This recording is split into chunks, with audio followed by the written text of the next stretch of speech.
it's a different kind of purchase when you're looking at making a business decision on a home. And I really feel like I specialize in guiding that type of investor to make a good decision, looking at everything from the neighborhood to like what's going to happen with the change in the neighborhoods, the different areas of town, and trying to forecast whether this is a long-term investment or a short-term investment, and where the growth might be, not just in rental rates for the short time, but also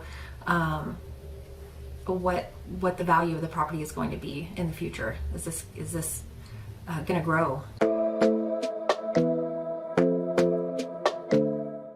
My name is Kathy Scott, and I'm the broker owner of Texas Prime Real Estate Blue Ribbon Property Management, and we are here to help.